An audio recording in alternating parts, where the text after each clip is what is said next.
आज के लेक्चर में हम question number 3 of exercise 1.4 study करेंगे।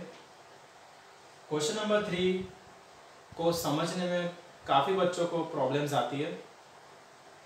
तो सबसे पहले हम क्वेश्चन नंबर 3 में क्या पूछा है वो हम लोग स्टडी करते हैं। उसके बाद ये एक बेसिक मैंने एक चार्ट बनाया है वो हम लोग स्टडी करेंगे, ठीक है। सबसे पहले देखिए क्वेश्चन में क्या दिया है। द फॉलोइंग रियल नंबर्स, यानी ये जो नंबर्स है उसके बारे में बात की है। The following real numbers have decimal expansions, decimal expansion में है, ठीक है। The following real numbers have decimal expansions as given below in each case, यानी कि हर एक ये क्वेश्चंस में आपको decide whether they are rational or not, ये रैशनल है या नहीं है वो आपको डिसाइड करना है। आगे पढ़ो।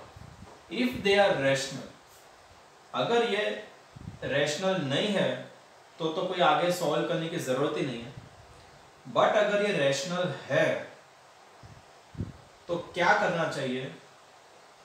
तो अगर ये रैशनल है तो आप ये बताइए कि उसके प्राइम फैक्टर्स क्या होंगे, ठीक है। फिर से ध्यान से समझना। Following rational number real numbers have decimal expansions, आपको ये डिसाइड करना है वेदर दे आर रैशनल और not. If they are not rational तो कोई आगे हम सॉल्व नहीं करेंगे। But if they are rational and of the form p by q, then what can you say about the prime factors of q, right. कि denominator के prime factors क्या आएंगे वो आपको इसके बारे में लिखना है। 3 क्वेश्चंस है ऐसे 1 2 3, तीनों में आपको लॉजिकली सोचना है। उसको आपका काम आसान बनाने के लिए मैंने एक ये टेबल, एक चार्ट ड्रॉ किया है। डेसिमल नंबर्स जो होते हैं जैसे कि ये है, तो उसमें 2 टाइप के क्लासिफिकेशन होता है, terminating and non terminating. Terminating क्या होता है, जिसका वैल्यू फिक्स होता है, यानी कि ये कंटिन्यू नहीं हो रहा है। ऐसा नहीं है कि यहाँ पे डॉट डॉट डॉट करके कंटिन्यूस में दिया है, ऐसा भी नहीं है। और ऐसा भी नहीं है कि यहाँ पे कहीं ना कहीं बार लगा दिया। बार का मतलब क्या होता है, वो दो, जैसे 2 के ऊपर बार है वो दोनों रिपीट होते हैं, तो ऐसा भी इसमें बार भी नहीं है, यानी एक फिक्स वैल्यू है, इसके आगे कुछ लिखा नहीं है। तो उस टाइप को बोलते हैं हम लोग टर्मिनेटिंग। और नॉन टर्मिनेटिंग यानी क्या होता है कि जिसके आगे डॉट डॉट डॉट दिया होता है, जो इन्फिनिटी तक कंटिन्यू होता है, या तो उस कहीं ना कहीं बार लिखा होता है, यानी कि रिपीटिंग वैल्यूज होती है, तो उसे हम नॉन टर्मिनेटिंग बोलते हैं। अगर ये टर्मिनेटिंग बन जाता है तो वो डेफिनेटली रैशनल ही होता है। और ये हमने क्वेश्चन नंबर 1 में ऑफ दिस सेम एक्सरसाइज, यानी 1.4 के क्वेश्चन नंबर 1 में मैंने आपको समझाया है। ओके, फिर से टर्मिनेटिंग हमेशा रैशनल होता है, नॉन टर्मिनेटिंग रैशनल भी हो सकता है, इररैशनल भी हो सकता है। अगर नंबर नॉन टर्मिनेटिंग है, यानी कि डॉट डॉट डॉट है, या तो कुछ बार लिखा हुआ है, या वैल्यूज रिपीट होती हैं पॉइंट के बाद, तो वो नॉन टर्मिनेटिंग है। उसमें 2 कंडीशंस है। अगर रिपीटिंग वैल्यूज है तो डेफिनेटली वो रेशनल है, रिपीटिंग है। फॉर एग्जांपल ऐसा कि 12.343434, it is non terminating, terminate नहीं हो रहा है, एंड नहीं हो रहा है, कंटिन्यूस जा रहा है, बट वैल्यूज कैसी है, रिपीटिंग, तो ये हो गया रैशनल, राइट। दूसरा भी एक केस 12.343434, अगर मुझे नहीं लिखना है तो मैं ऊपर बार लिख दूंगा, तो इसका और इसका मतलब सेम, तो ये भी रिपीटिंग है, सो रेशनल।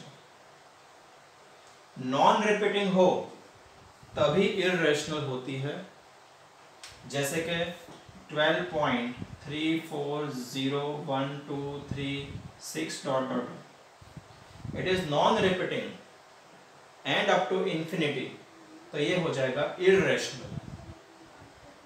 क्या होगा? इररेशनल। फिर से देखो, नॉन, ये रिपीटिंग है, non terminating repeating, non terminating repeating, non terminating not repeating, irrational, these both are rational, ठीक है, according to this। अब अगर रैशनल है और उसको आपका प्राइम फैक्टर के हिसाब से लिखना है तो उसके दो टाइप के हैं। एक तो टर्मिनेटिंग होगा, क्योंकि रैशनल नंबर दोनों में है, देखो टर्मिनेटिंग में भी रैशनल है और नॉन टर्मिनेटिंग में भी रैशनल है। अगर टर्मिनेटिंग में रैशनल है तो सीधा आपको ऐसा लिखना है, prime factors of denominator P by Q, यानी कि ये पी बाई क्यू के फॉर्म में होता है। So prime factors of Q will be 2 और 5 और बट और बोथ ओनली, ऐसा आपको लिखना है। अगर नॉन टर्मिनेटिंग में रिपीटिंग आया है, यानी नॉन टर्मिनेटिंग में रैशनल आया है, तो आपको ऐसा लिखना है, prime factors of Q will be other than 2 और 5, विल बी अदर देन यानी 2 और 5 के अलावा, और इसमें 2 और 5 या तो दोनों, ठीक है। ये आप परफेक्ट कर लोगे ना तो इसके 3 क्वेश्चंस हैं, वो तीनों आप आराम से सॉल्व कर सकते हैं। ये जो एग्जांपल्स मैंने लिखे हैं वो मैं अंदर लिख देता हूँ तो आपको थोड़ा माइंड में और जल्दी जाएगा। देखो टर्मिनेटिंग का एग्जांपल मैं लिख देता हूँ यहाँ पे, सपोज 12.3460, बस इतना, आगे डॉट्स नहीं है। टर्मिनेटिंग, रिपीटिंग में 12.3434 dot dot dot dot, repeating. Non repeating, अच्छा इसका और भी लिख सकते हैं, 12.34 बार, सेम, दोनों का मतलब same. Non repeating 12.36012 dot dot dot, irrational.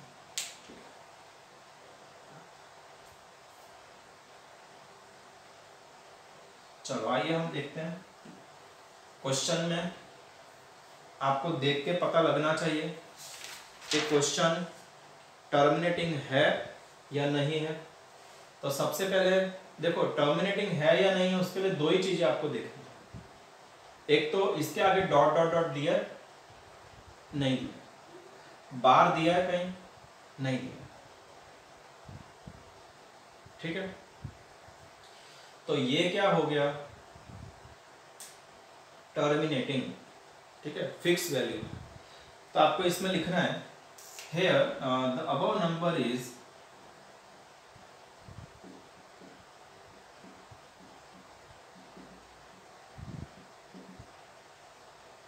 is terminating, so because it is terminating, तो ये क्या बनेगा? It is rational।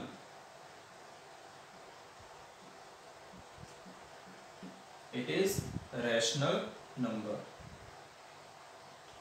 फिर आपको ऐसा लिखना है वर्ड्स में, in a terminating expansion,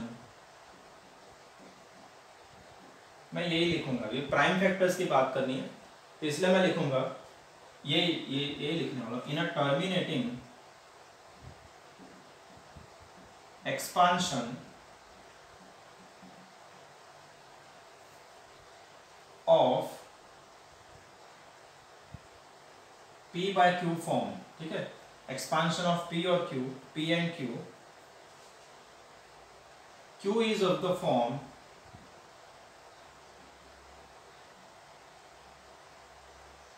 Q is of the form 2 raised to n 5 raised to n। अब मैंने ये क्या लिखा है? एक्चुअली यही लिखा है, ऊपर m पावर दिया है और n पावर दिया है। So prime factors of Q ऐसा लिखना है, सो prime factors of Q will be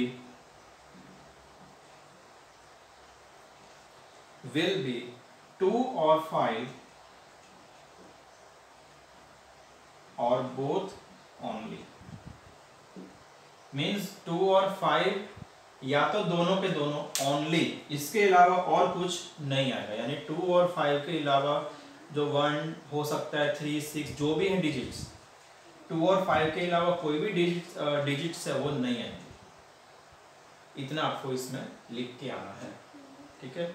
logical ज़्यादा है, लिखने का कम है, तो आप प्लीज़ कॉन्सेप्ट्स याद रखना अच्छे से। ये मेरा वीडियो 2 से 3 बार आप अच्छे से देख लेना बार बार, ताकि कॉन्सेप्ट्स और थोड़ा माइंड में आपके जाएगा कि मेथड कैसे करना है, ठीक है। और कोई भी कुछ भी नहीं आता है तो कमेंट बॉक्स में लिख सकते हैं। मेरा कोचिंग भी चलता है, एड्रेस वहाँ पे भी आप आ सकते हैं। Thanks for watching, all the best.